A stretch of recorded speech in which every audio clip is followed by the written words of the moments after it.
I wouldn't be where I am today without having been a student and a mentee of yours. The skills that I got in my training and service in the Shayetet directly helped me be a successful entrepreneur. And so the tactical advice is, at the very beginning, have the hard conversations. The second most important piece of tactical advice is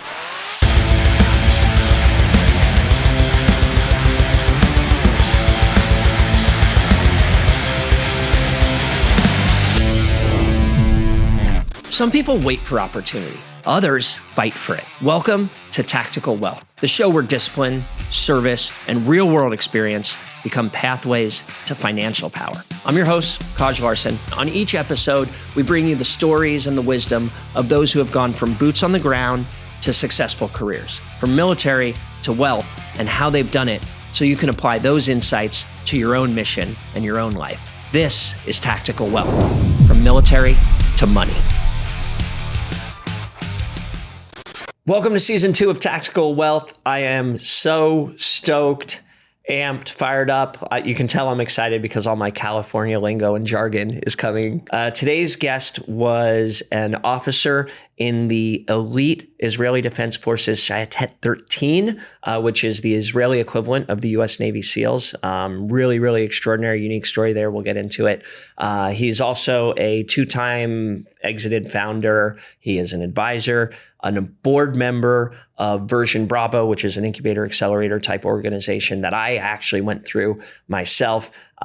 He is a strategic mentor to a ton of startups throughout the startup ecosystem. And most importantly, my good friend, Nuri Golan. Welcome to the show. Thank you, Kaj. It's an honor to be here. Thank you for having me. Super stoked to have you. You have had an incredible impact in my career and trajectory, and you are really like on the speed dial of like life for me. If I have something anywhere within startup landia that I need it within venture, within investing, you are definitely in my Fab 5 of people to go to. So I'm really excited to dig into your story and to have you help our audience learn so many of the things that you've taught me. So thanks for being here, man. Thank you, and I appreciate it. And for me, the most rewarding thing is to see folks like yourself who I've known for a few years now and coming to this beautiful office here in downtown in Miami Beach and succeeding.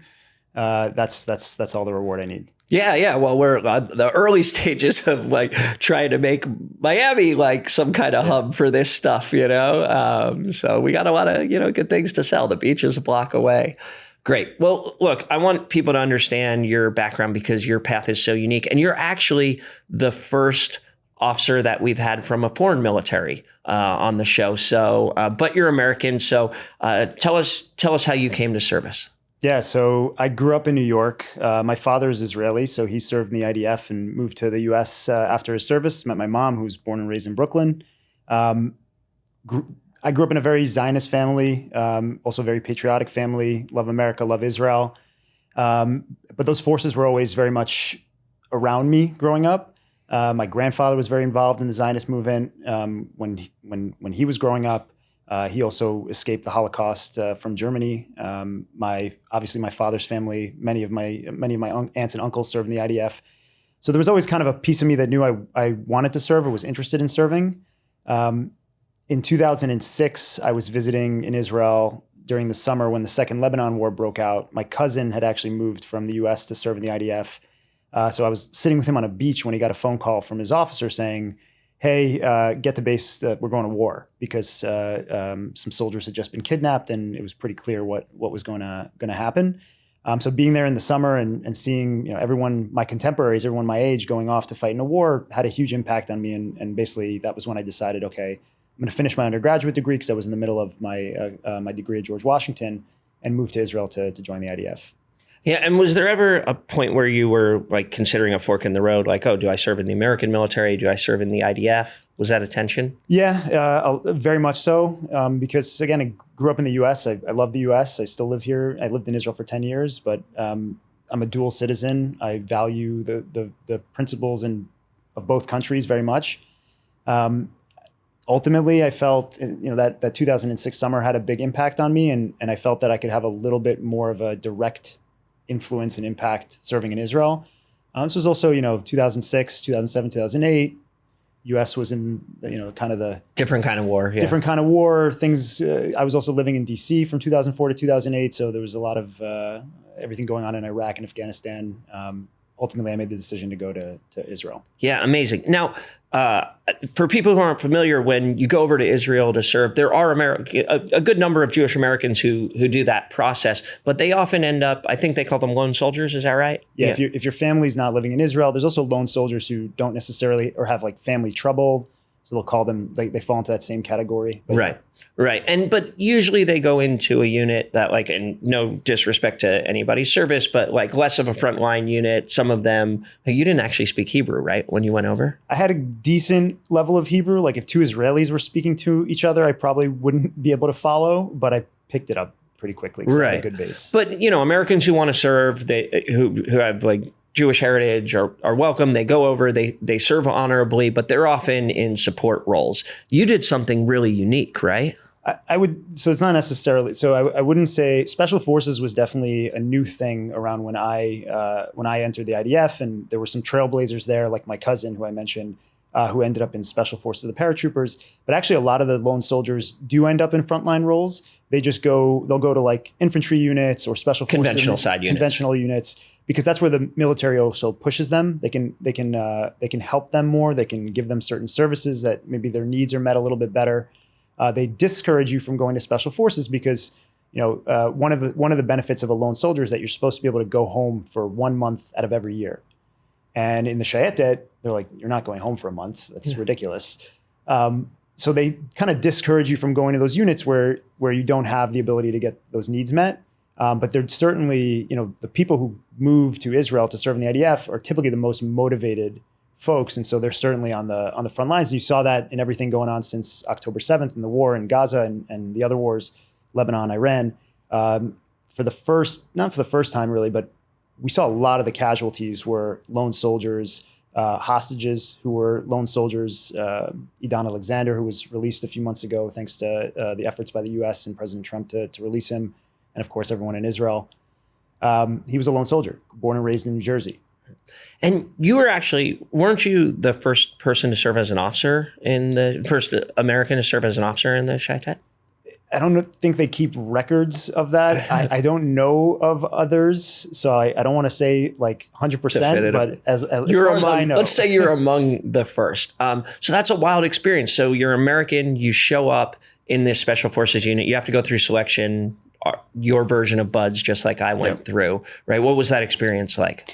It was tough, probably for different reasons. Growing up in New York, the cold didn't bother me as much as the Israelis. But what bothered me was the things that I struggled with was actually I was a lot older than everyone. I know in the SEAL teams, you get a kind of diversity of age groups. I know now they're trying to encourage more younger guys to go in. But in Israel, everyone's 18. There's a few exceptions, like maybe someone did a gap year or something. I was 22 when I started training in the Shayetet. So I was older than my officers. And so that was always kind of a weird thing for me. Like I had just lived by myself for 4 years in college. I feel like I had a little bit of life experience. It's funny saying that now, thinking back to like the 22-year-old version of myself. But my teammates, they didn't know how to do their own laundry. They didn't know how to what a credit card was. Like they had no concept of what, real life was other than being in the military. So that was always tough for me, is kind of just being kind of an outsider at all times. Right. You're an outsider already. You're an outsider in terms of your age group. I always thought going through like a special forces selection that some level of maturity is actually helpful, just in terms of surviving and making it. You're sort of less scared. You have like a little more emotional body armor to get through really, really tough training. So for people, just last thing on that part of the experience, for people who don't understand, just give me a top line on a lot of people have never even heard of Israeli Navy SEALs. Like, give me a top line on the difference and the similarities between us, U.S. Navy SEALs, and the Israeli Navy SEALs. I would say it's very similar from the training perspective. In fact, there's a lot of collaboration between the SEALs and the Shayetet to learn from each other. And both units have actually changed aspects of their training to improve based on lessons learned from each other. Well, I remember when we went to the base together. When we went to the Shayetet base, it was like coming home, right? Like even the way the fins are organized, I was like, oh, that's it. I'm back in Coronado. Yeah. It's awesome.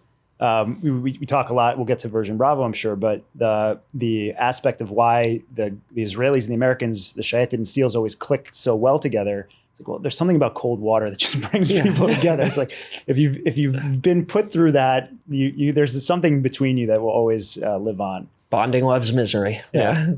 But I think the main difference, and this is a difference between the U.S. and Israel in general, is the way you serve your time in overall. And this is a debate that I constantly would have with both my U.S. and Israeli friends about which service is more difficult as far as like the U.S. way of deploying for 4, 6, sometimes longer months and being completely away from your home, from your family, or the Israeli model, if you will, which is you go out on an operation and then you come home to sleep in your own bed. And then maybe the next night you go out on another operation. You could be fighting in a war. The war is only a few miles from your home. And so you literally come out for the weekend, go spend time with your family and have to go back the next week. And I think there's no definitive answer. Personally, I can say that after, I did 2 months of the reserves after October 7th. I was in Israel. And for the first time, I really got that aspect because I came from Florida, flew to Israel. I was away from my family for 2 months. I didn't have kids or a wife when I served in my active duty. It was real. The most difficult part was 2 months of not seeing my kids. Like my daughter, when I left, was 2 months old. I came back, I'd missed half her life at that point. Yeah. So I don't know how the U.S. guys do that, to be honest. That's probably why there's so many issues with divorce rates that are so high. Yeah, we do it not well. Exactly. Yeah, because it is trying on the families. It's like one of the hardest parts of military service. Yeah. So that to me is the biggest difference between U.S. and Israel, SEALs and Shayetet. As far as like the culture and everything, it's very similar. The jokes are the same. The ragging on each other is the same. And of course, the cold water is the same. Exactly. Yeah. No, I actually remember from our time together on the base at, we can say where the base is. We say the name at Leap, right? Yeah. When we were at the Israeli Navy SEAL base, you guys have a level of secrecy and classification that exceeds even ours. So I always tiptoe around it. But yeah, when we were on the base together, I remember having that conversation and the idea of fighting and then being home that same night, and the psychological burden and the psychological weight that carries is fundamentally different than the way we fight, which is deployed overseas in some faraway land. Yeah. Again, there's pluses and minuses because in Israel, it's also a reminder for what you're fighting for, every day. On the other hand, it is you hear the stories now, especially the last 2 years, about fathers, mothers also who were out in Gaza or elsewhere, and they're just completely distant. They come home to their kids don't recognize them. And especially in such a protracted, long war, that's going to cause a lot of challenges in the future for Israel. Yeah. Well, that is something we definitely know about, is the long-term deleterious effects of being in sustained combat over not months, but years and decades. So, okay, continuing on with your service, I know you served as a platoon commander and you did 6 years total, right, on active duty? 6 years total. My command role was it was really an R&D role. Right. So it was like a product manager for our advanced warfare team. And we would we would get the operational demand for something we needed to do. And I would either in-house figure out a way to take technology we already had or go source it elsewhere to then use it in the field and then teach the guys after me how to use it.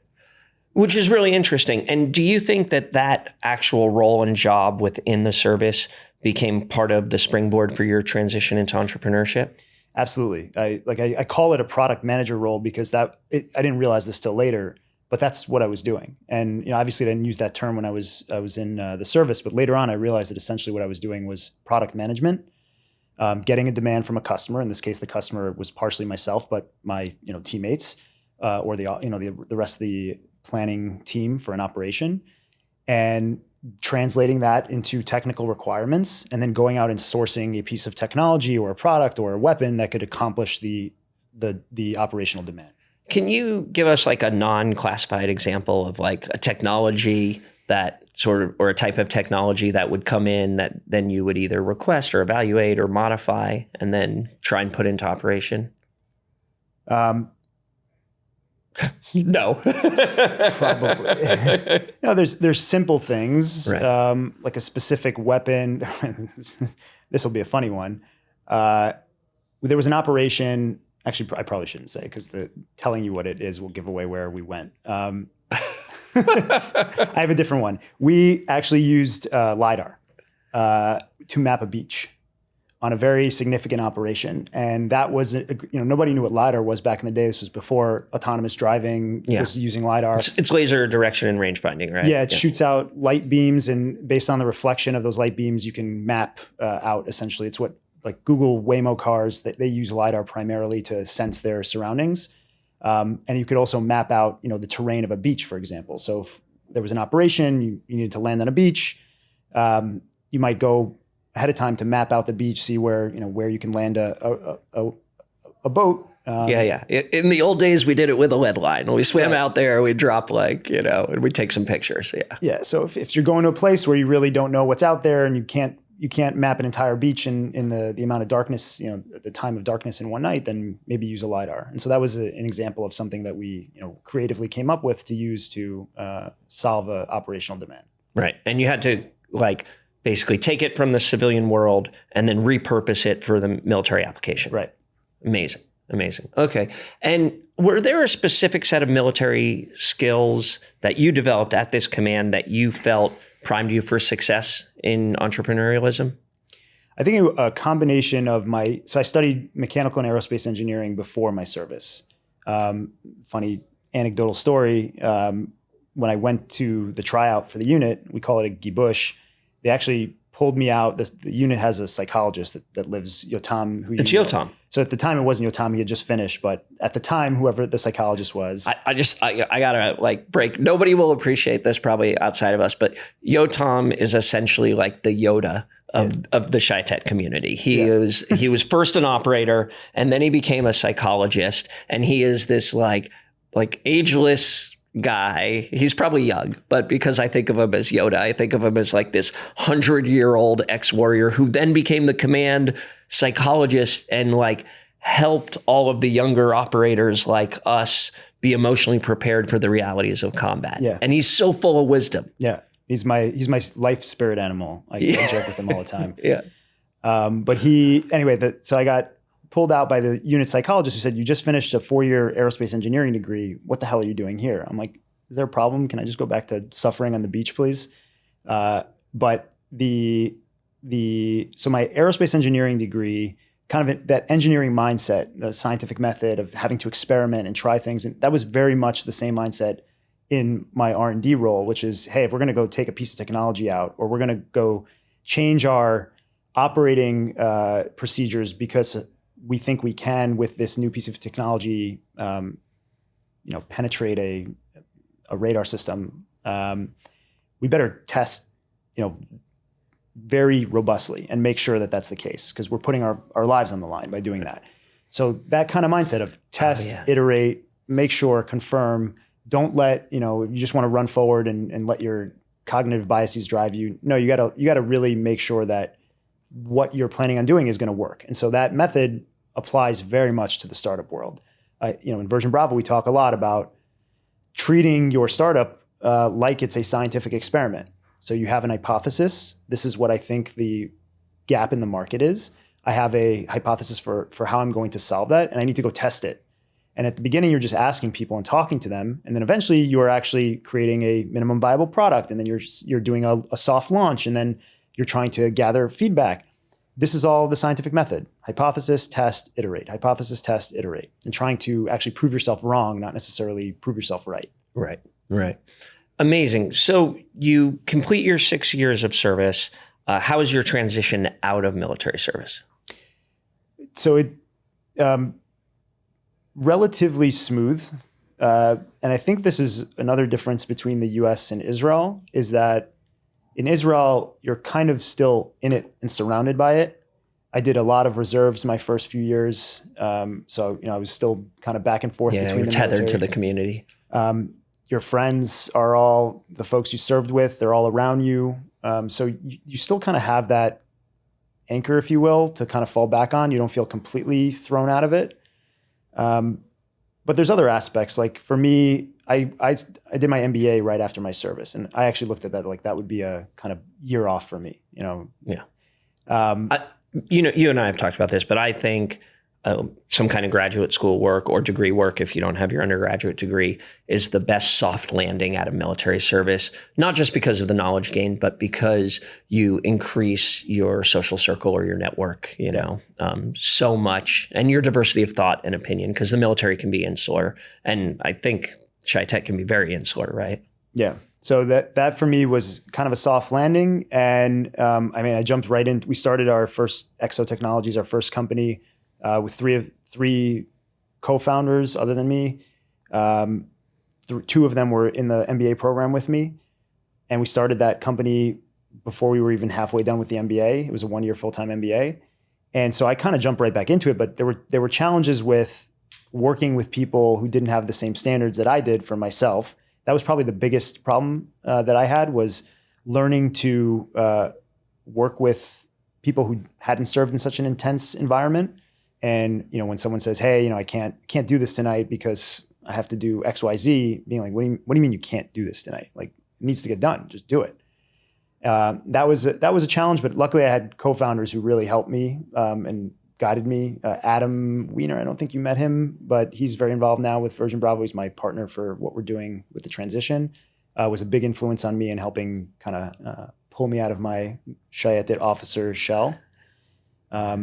I can say, going back to more recent events, that coming back home after my reserve duty after October 7th, that was a much tougher transition. And I think I got to experience a little bit more of what many of the US folks do, because I went from Israel, operating in Gaza, to being in Boca Raton, Florida, like overnight. And that was a shock. It really, really was. And it took me a few months to really kind of get my groove back. Yeah. I get it. I have my own parallels with that, like coming back from Ukraine. I had a similar experience because, in the service, they have these decompression periods, right? You come back from overseas, you go to Hawaii for a week with the team or whatever. But when I went to Ukraine, just like right back into the civilian world. And and it can be shocking.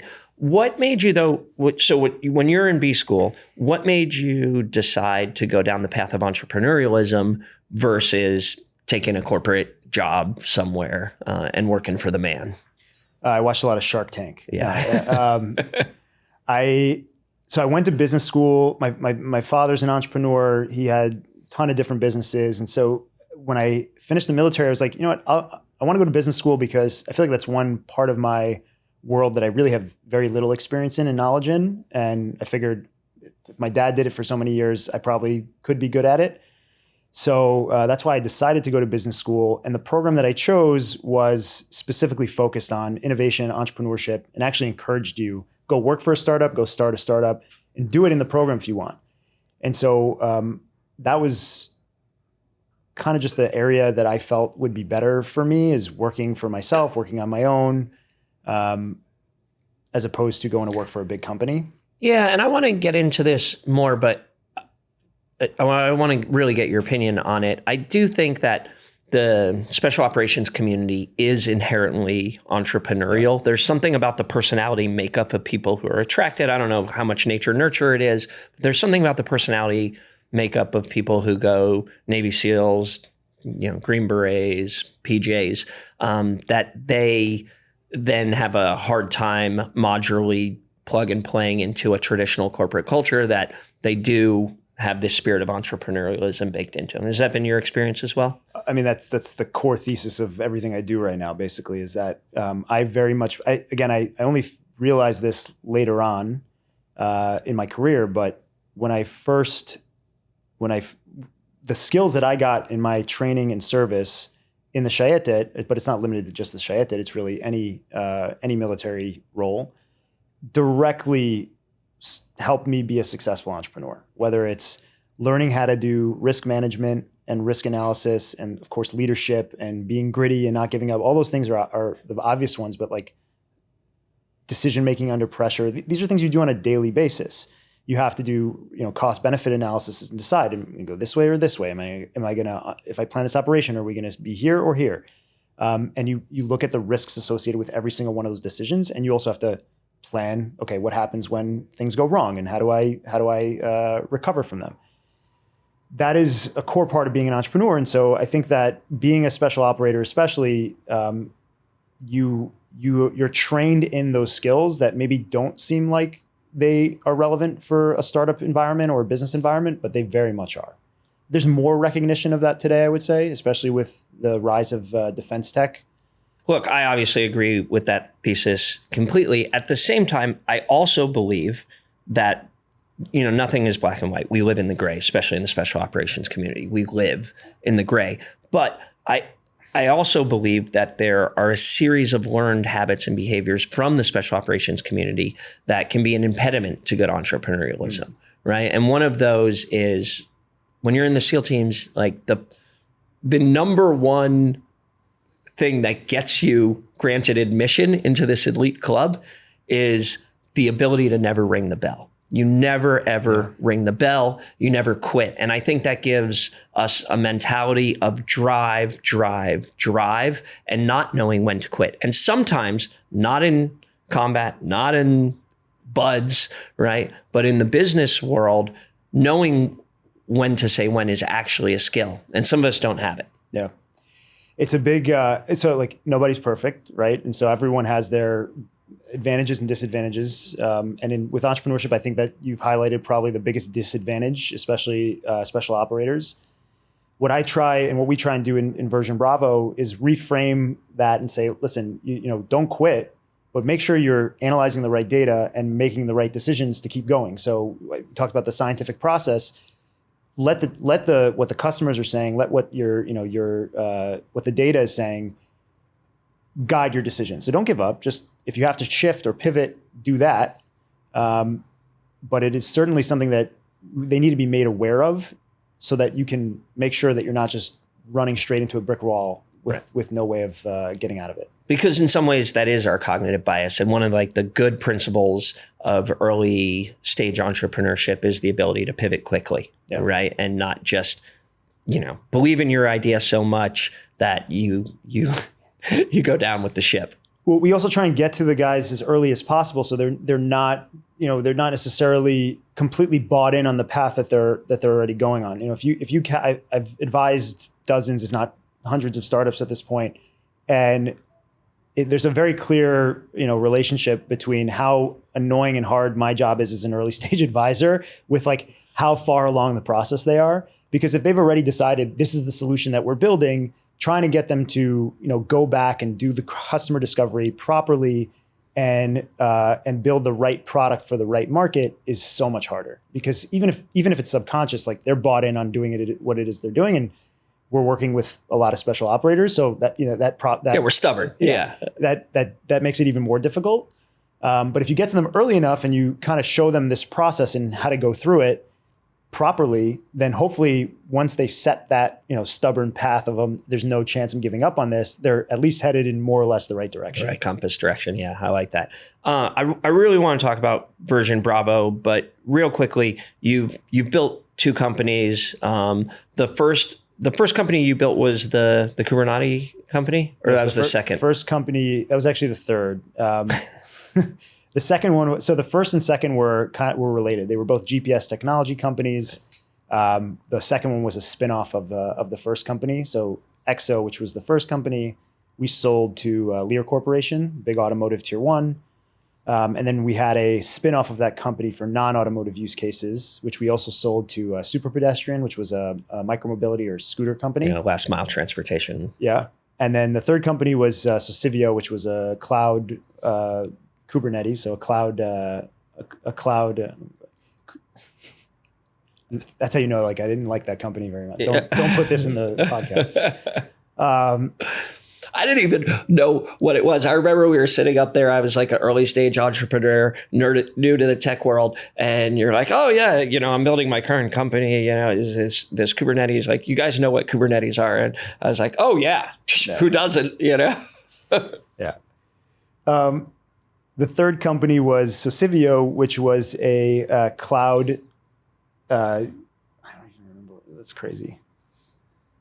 What the hell is a Kubernetes? Kubernetes is it's a cloud it's not the operating system, but essentially it's a software that helps direct traffic for cloud environments. Okay. And our product, Sosivio, which was the third company, was a predictive troubleshooting tool for large cloud environments. Right. And so we that third company ended up not being successful. We had some potential acquisition offers for many reasons, which we don't have to get into right now, but in-house reasons plus like geopolitical reasons. So half our team was in Ukraine or Russia, and the other half was in Israel. So that made things difficult. Back-to-back years having multiple wars break out.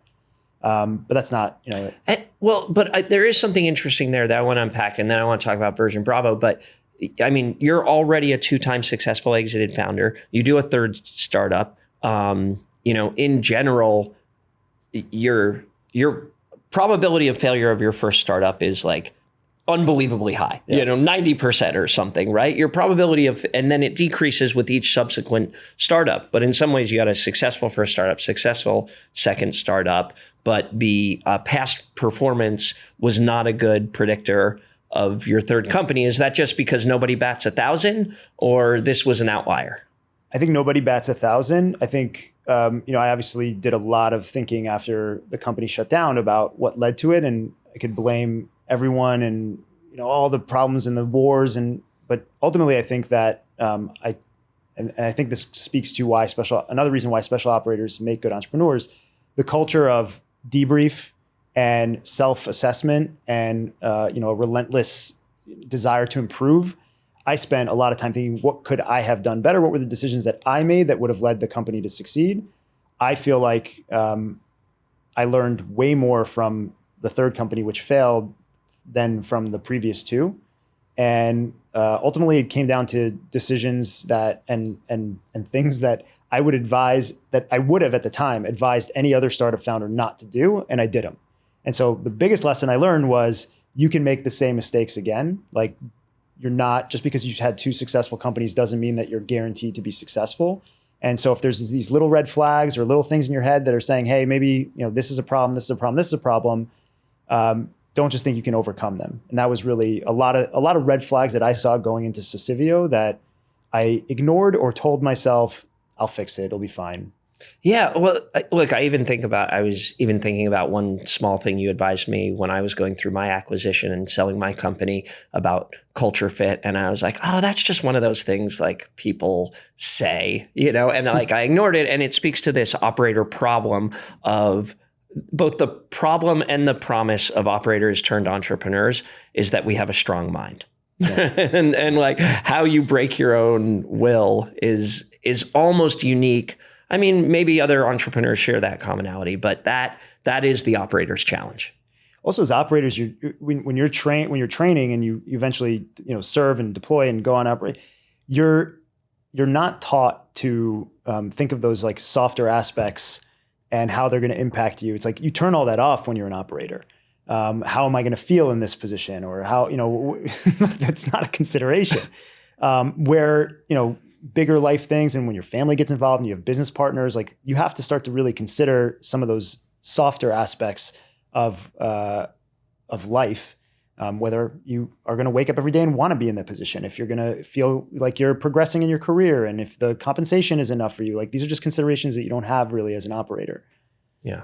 Speaking of feeling, so I think that's a good way to talk about Version Bravo, because at some point you have been a successful entrepreneur, and then did you have the feeling that you wanted to give back? Was that really the genesis of Version Bravo, or was it more a business play and a business pipeline? No, the feeling or the initial idea, at least for me, and this was a group of people that all kind of came together at the same time, and organizations, but for me at least, after selling EXO, I was at Lear, and I started, entrepreneurs especially from the Shayetet would reach out to me and say, hey, I'm starting a company. Can you give me some advice? Can you help here or there? But I also had a lot of friends who I thought would have been more successful or would have become entrepreneurs or done more that I just kind of saw not really doing much after their service. This problem's, I think, probably more prominent in the US, where guys kind of lose their way after their service. There's probably a correlation to time and intensity. That's what I was going to say, yeah. But for me, I had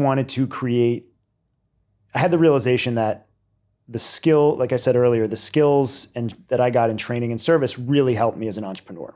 And again, that realization came after I sold the company. And I wanted to create a program that would help others like me have that same realization. And so I went to the organization that I worked with very closely, which is American Friends of Israeli Navy SEALs.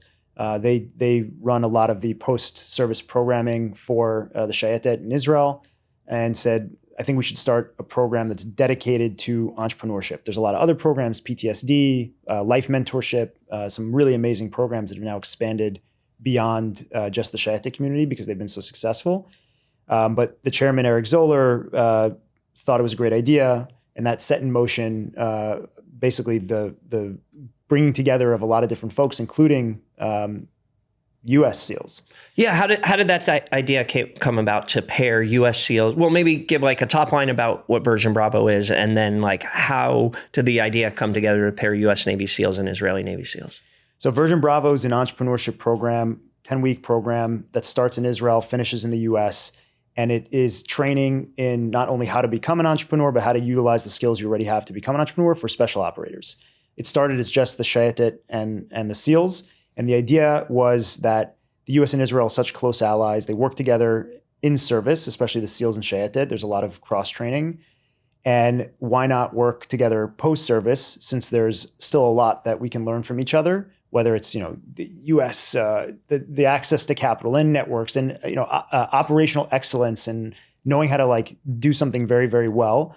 And Israel chutzpah, and which for those who don't know, it just means don't listen to rules, just do what has to be done. The grittiness, startup nation mentality.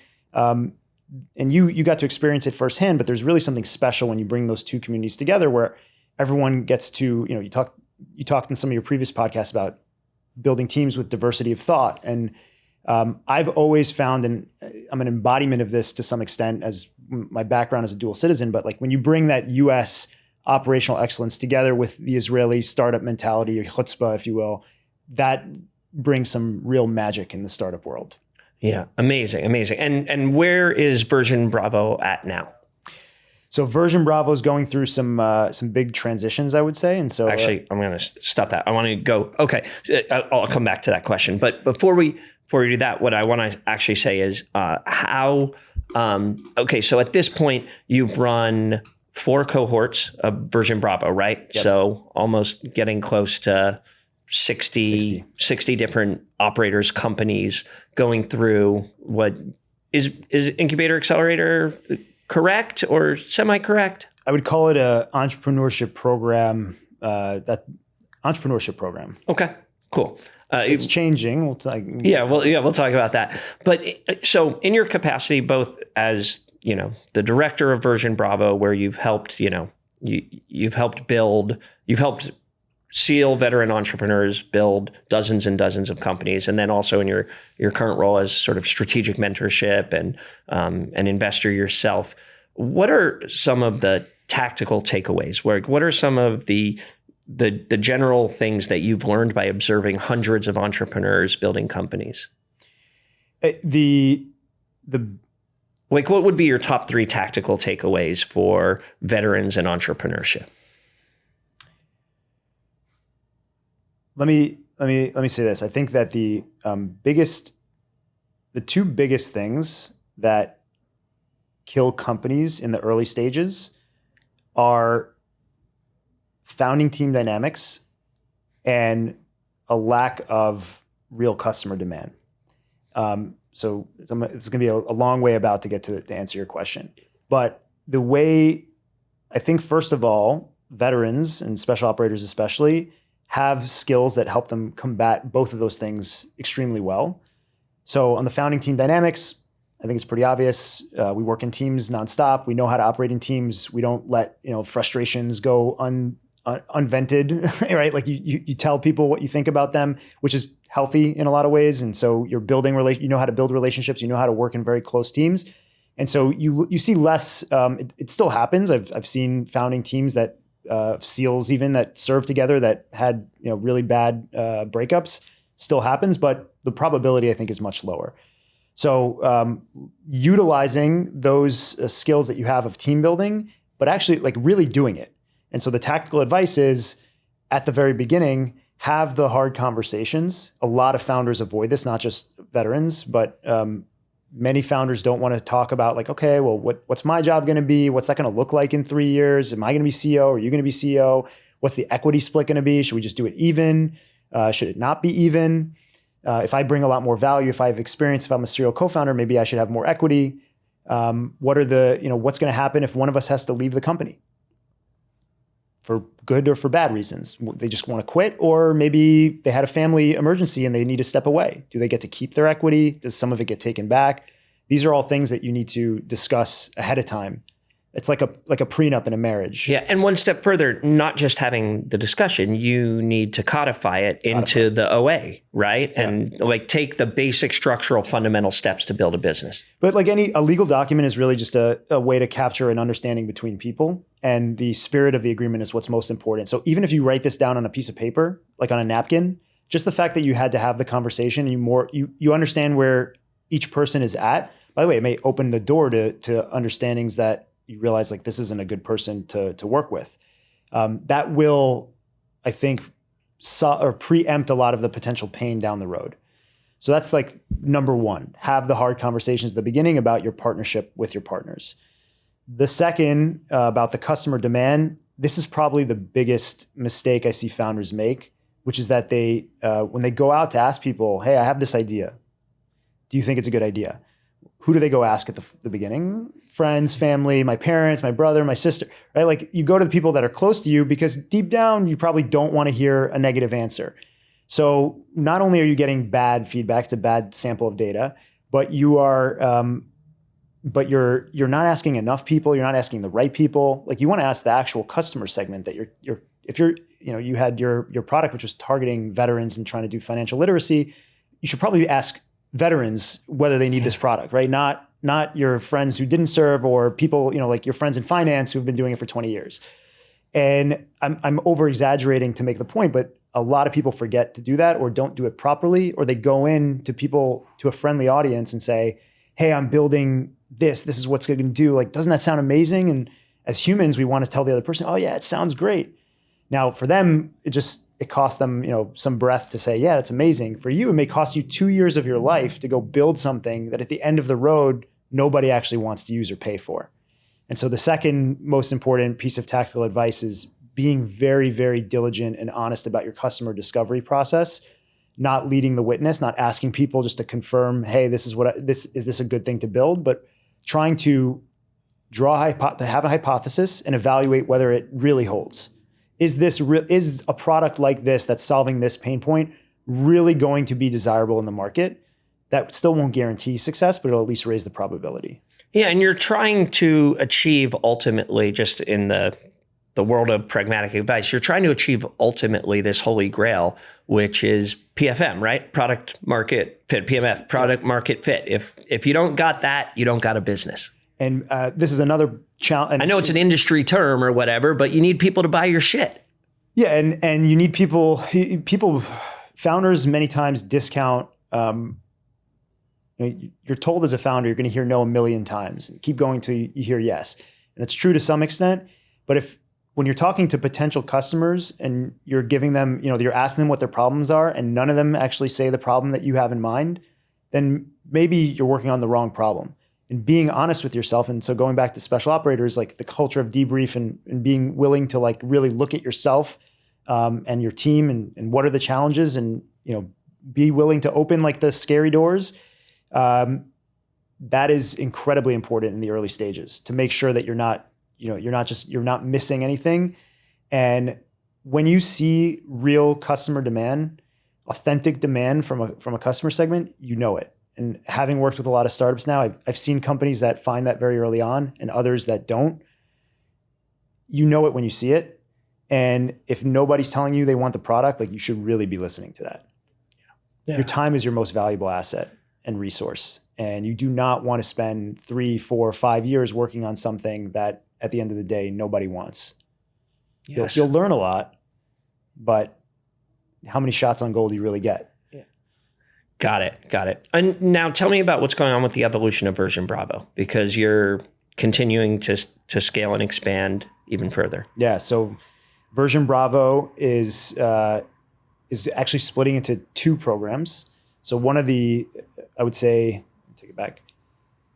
Version Bravo is evolving because we've recognized that we can do a lot more to serve a wider group of people. Specifically still in the special operations, or at least the veteran community, outside of just the SEALs and the Shayetet. So first of all, we're opening up enrollment or eligibility to all combat veterans from the US and Israel, which is a big step forward for us. Why combat veterans? I think people would want to know. Combat veterans specifically, it's not out of disrespect to anyone else's service.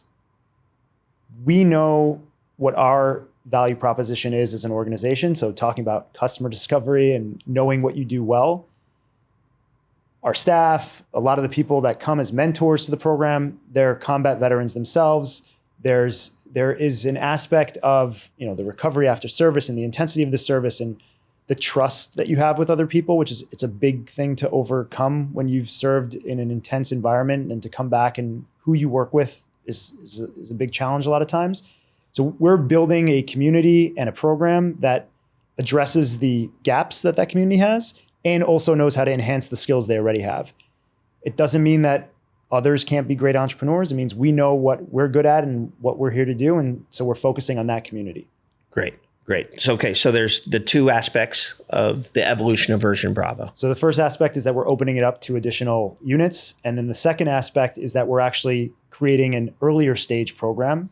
So if there was one problem in Version Bravo, I would say, is that we had companies like startups, founders who started companies that were more advanced. They were, VC type companies, looking high potential, high growth companies. And then we had other entrepreneurs with more lifestyle businesses, which, by the way, nothing wrong with that. Like, those can actually be much more successful businesses. I don't know if I should say this because I'm not 100% sure it's true, but I heard this statistic that the highest average salary or the highest average earning profession in the US is used car dealership owner. Yeah. So thanks to military bases. Yeah. So it doesn't mean, as an entrepreneur, it doesn't mean you have to start, the next Facebook or Google. You could be very, very successful starting a restaurant chain or a personal training, service. Those are all great, but what you need in order to succeed in those types of businesses is very different. And we want to make sure that we are providing the most value that we can to every single person who comes through our program. That is our guiding light and guiding principle, is provide value. I got into back and forth with, actually, I'm not going to say it, but our goal is always to provide value to each person who comes through the program. And so the program will now have an entrepreneurship school, which is online. It's a 10-week program that takes the founders through the actual process of ideation, customer discovery, starting a company. At the end of it, you work in groups with people from the program, and you actually present an idea at the end to real live investors and entrepreneurs.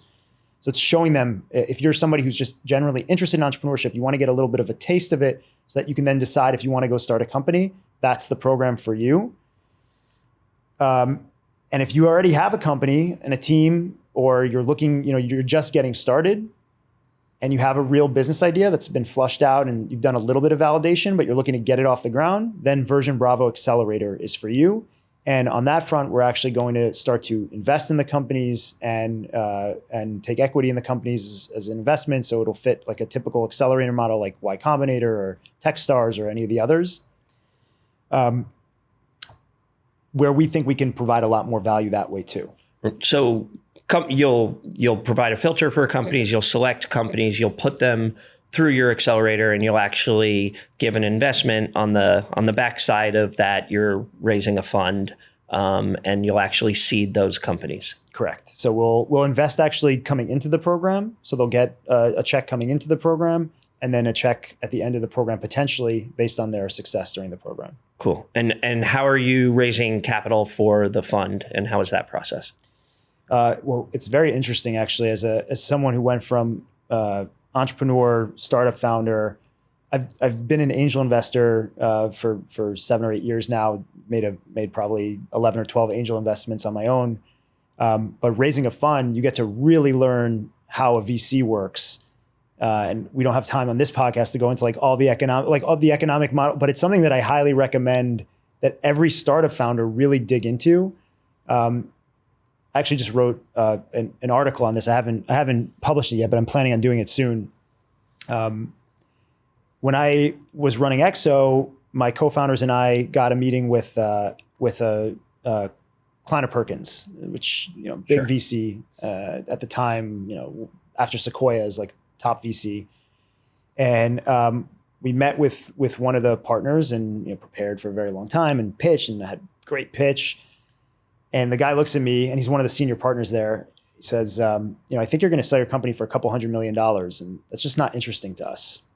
And I'm dumbfounded. I'm wait, what? Yeah, you're that's life-changing for me. Yeah. I'm doing the math, carry the 2, that's $50 million in my pocket. Yeah. I'll take that. It's a 3x return for them or a 5x, and they don't care. They want 1,000x. And if you actually learn how a VC model works, you realize that unless they're getting 1 or 2 major unicorns, multi-billion dollar exits, it's not that they'll be very successful if they have that. They're not successful at all if they don't get those. Math doesn't work. And of course, it depends on the stage of the fund, size of the fund, but that is something super important for every founder to understand, so you know who to go for investment, whether you're relevant for a VC or not. Anyway, back to the original question. It's been a very enlightening experience to raise the fund. We're looking for a very specific type of LP, limited partner, or investor. One that we call them the patriots and Zionists, basically, or patriotic Zionists. There's a lot of those too. But we're looking for people who believe in special operators and veterans as entrepreneurs, and those are the types of folks that we've been speaking to. And we've got a lot of very interesting and high profile investors that are planning on coming in. One that I'm very excited about that maybe I won't put you on the spot, but No, actually you can put me on the spot because, okay, I buy into your thesis. Not only do I believe in the thesis that special operators can become great veteranpreneurs, but I'm also a graduate of the program. And, we already talked about this, we've never done this before on the podcast, but this is a first. It's a new season. It's a new season. And so here is, I'm honored to be, here's an actual check. I wanted to make one of those giant checks like we were on a bad telethon or something. But, here's my $50,000 LP investment. It's USAA, of course, so it's an honor to be an investor in the fund. And I wouldn't be where I am today without having been a student and a mentee of yours. So I can't wait to see you turn my shekels into more shekels. I'm actually at a loss for words. That's unbelievable, man. I appreciate it. So thank you. And we're gonna do good with it. I'm 100% certain. Amazing. I'm super excited. And to be honest, for me, as I was saying, for you to be able to write this check and come in and be an LP, it speaks to every aspect of what we're trying to do. The fact that you have the ability to write that check, and that part of that is, even if it's a tiny bit, was due to you coming through the program. The fact that you're a veteran yourself, a combat veteran yourself, special operator that wants to participate in this fund, that really means the world to me. Thanks, man. Thanks. I feel great. All right, we got to wrap this up. This is the fun stuff. Okay, all the sappy stuff. See, the operators have feels. We got all the feels, you know? All right. We like to end with this section that we call rapid fire. It's just stream of consciousness, first thing that comes to your mind. We bang it out. And just a couple questions. Best investment you ever made? Best investment was really investing in myself and deciding to bet on myself as opposed to going to work for a large corporation. So deciding to go and start a company, I think was the best investment I ever made. It's led, it started the path that I'm on today. I feel like Robin Williams at the end of Good Will Hunting, like, he stole my line. Yeah. That's what I always say. Stole my girl, All right. Worst financial mistake?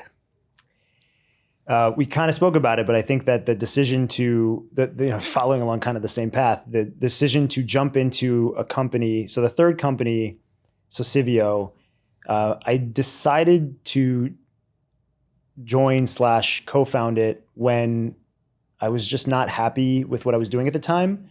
And that's the wrong reason to start a company. So that cost me, again, like I learned a lot. I don't like to say I regret that decision, but 3 years, 4 years, that opportunity cost could have been used elsewhere. That's probably the worst decision. And I wouldn't mind if I don't think I made it for the wrong reasons.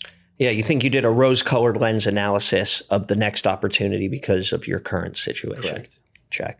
Most transferable skill from Navy SEALs to entrepreneurialism?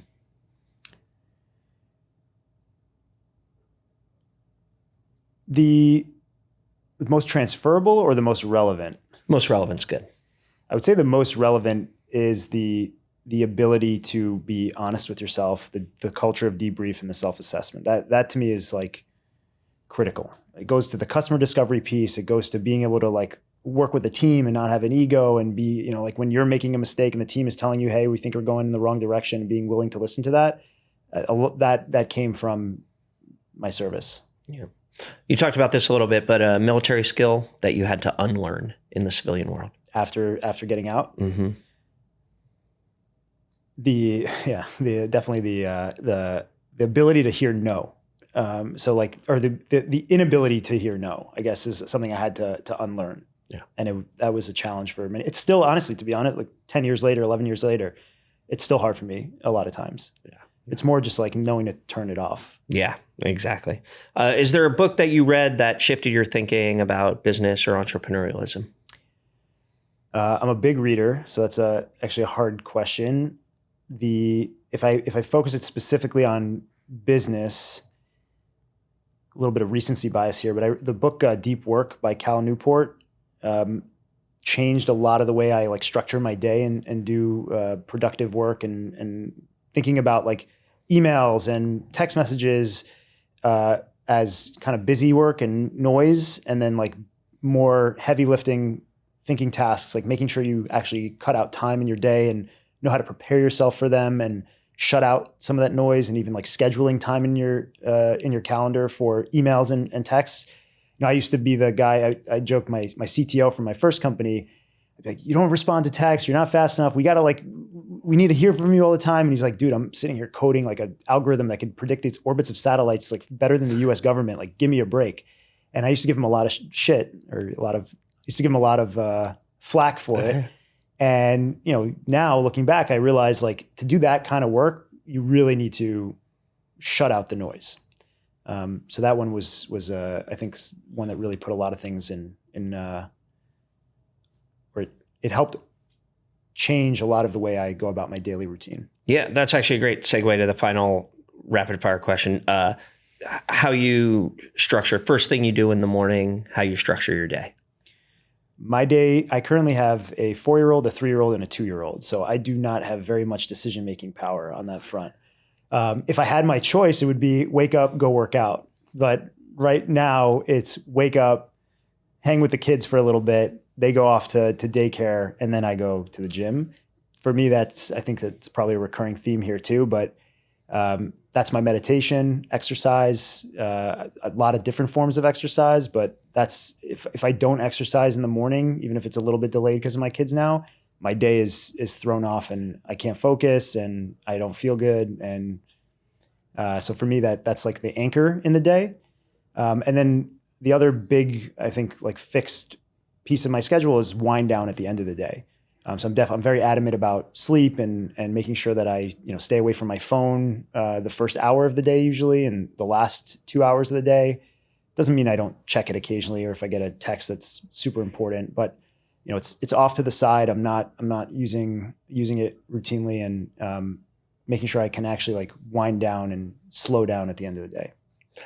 I love that we're going to do 17 seasons of Tactical Wealth, and all anybody's ever going to remember is like, go work out. That is our major, but it's true. It's how you keep the knife sharp. Yeah, for sure. I say it over and over again. There's no, like, even if you look at some of the top, like the most academic figures in the history of the world, a lot of them preached about, walking and having their brainstorm ideas, or sleeping too. But like exercise, whether in whatever form, at this point, it's blatantly obvious that it helps brain health and encourages productivity. Amazing. Aside from the health reasons, of course. Amazing. Well, Nuri, I want to thank you so much for being here. Where can people find out more about Version Bravo if they're interested, either as a student, as a supporter? Yeah, so versionbravo.com is our website. You'll have all the information there. Other than that, LinkedIn. So we have a Version Bravo page for LinkedIn, or my LinkedIn page. I'm not on other social media platforms, so that's you'll have to find us in one of those two places. Amazing. Well, thank you. There is so much wisdom, I think, contained just within this episode, and I am who I am because of being a product and protege of yours. So thank you so much for joining us, and it's an honor to be on this journey. I know this is just mid-stage of our process. We're going to do a lot of big things in the future. Hell yeah, man! I appreciate you having me here. Awesome. It's an honor for me. Seriously. Great. Thanks, brother. Good stuff, bro. Yeah. All right. Thanks for locking in with us today. Shout out to Siebert.Valor and Siebert Financial for supporting our journey. We'll be back next week with another powerhouse conversation. More founders, more builders, and leaders who are playing offense in life and in business. Make sure you're subscribed to our YouTube channel for exclusive content and extended cuts of your favorite episodes. Until next week, stay tactical, stay driven.